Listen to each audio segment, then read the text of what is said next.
I'm Patti Breedlove, and I'm the Associate Director of the University of Florida's Bioscience Incubator Program. It's the Sid Martin Biotechnology Incubator. Our incubator was one of the first in the country to focus specifically on growing bioscience companies.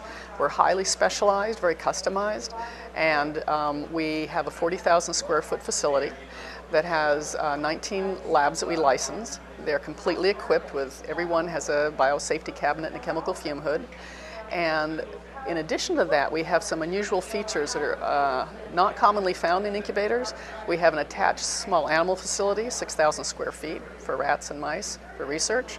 We have a climate-controlled greenhouse, 600 square foot for ag bio companies that need that kind of space. We have $1 million worth of shared scientific equipment, including a pilot-scale fermentation facility for companies that need to do that kind of work. So you can see the companies we're dealing with are really the hardest to incubate companies. They're the high-risk, long adolescent, long childhood companies that have big market opportunities. The Sid Martin Incubator Program has, at this point, a national reputation for its success in growing bioscience companies.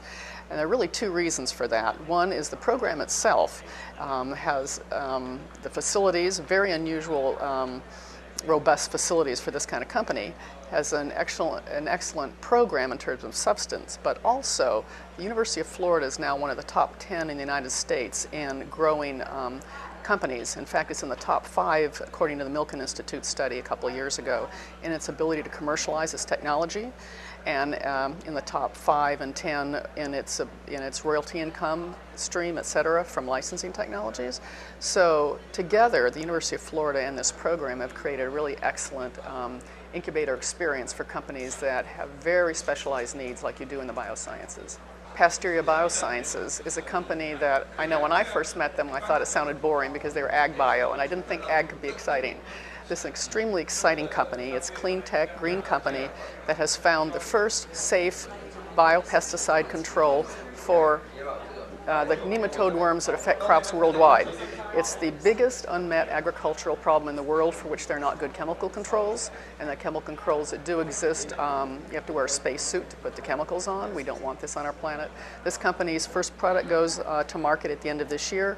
It's going through the EPA for registration, first company ever to do that for this type of product, and the large ag companies are watching this company very closely.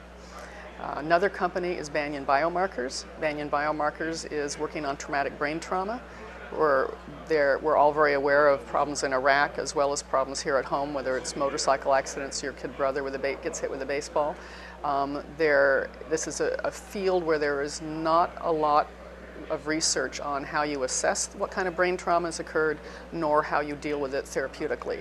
And this company is doing very advanced work in this area, has a lot of support from the Department of Defense, a lot of interest from other companies nationally who are working with them in a partnering way because of the work they're doing on traumatic brain trauma. And another great company, soon to be a graduate, is our largest.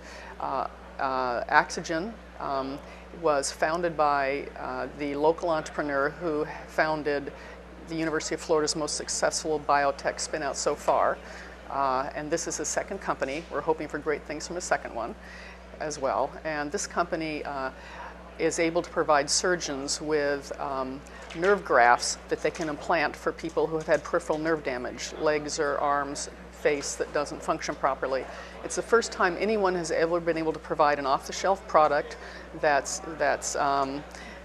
you can use in place of having to remove a nerve graft from another part of someone's body and to put it in the repair site. Instead, this is an off-the-shelf product which does not suffer from rejection, which helps promote nerve regeneration, and which is very easy to handle. It's been on the market for about a year now. Most bioscience companies can't get anywhere without outside investments. It's too expensive a business.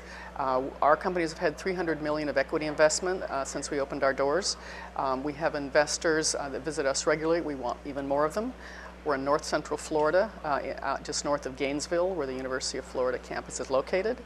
We welcome investors to come take a look at us. They do regular these days because UF has such an outstanding commercialization program, but the program's growing, and we'd love to be on the radar screen of even more venture funds. I worked for many, many years in healthcare programs around the U.S., community health centers, highly regulated environments, providing a variety of services to men, women, and children. And yeah, always thought I would love to work in the biotech field, had an opportunity to do this, and couldn't be happier.